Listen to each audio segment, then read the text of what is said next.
In this video, we'll show you how to fix incompatible mods found on Fabric Loader.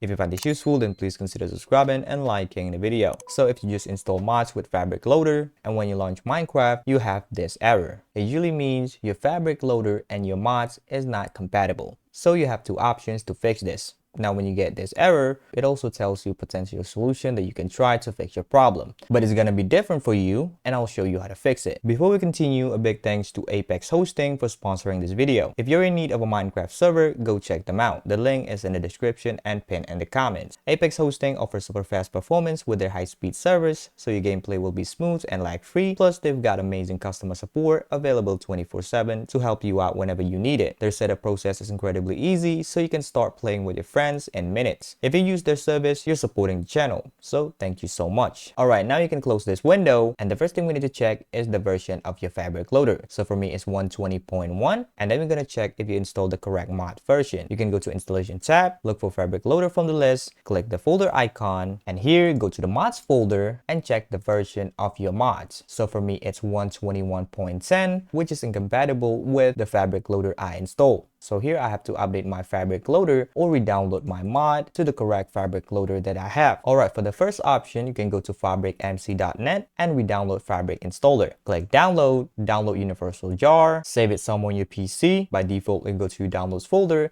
hit save, and it'll start downloading. Go to your downloads folder and open up the Fabric Installer again. Right click on it, open with, and open it up with Java. Now here for the Minecraft version, you need to select the one that matches your mods. So for me, it's gonna be 121.10, hit install, and that's done. Now you can restart Minecraft Launcher, and on the Play tab, make sure you select the correct Fabric Loader profile. So it's this one, and I can launch the game with no problem. Alright, for the next option, I can downgrade the mods I installed to the correct version of my Fabric Loader. So you can go back to the website you downloaded the mod. You can go to curseforge.com, click on Minecraft. On the search bar, type in the mod's name. So this one for me, go to the Files tab, and here I have to download the correct version. So for the game version, it's 120.1, and the mod loader is Fabric. Click the three dots, hit download file, save it somewhere on your PC, hit save. After it's done downloading, go to your downloads folder, and now just drag and drop the mod into the mods folder. Make sure to delete the incompatible mod, right click on it, and hit delete. And now I can launch Minecraft. Alright, after your mods and your Fabric Loader is compatible, you also need to install dependencies. So for me, I have to install Fabric API. So go back to CurseForge, type in Fabric API. So this one, Fabric API by modmos50. Now just drag and drop Fabric API into the mods folder, and you're ready to go. And the last thing to check is the Java version that your mods require. You can go to java.com, and once you're here, you want to go to developer downloads and download the Java version that your mod requires.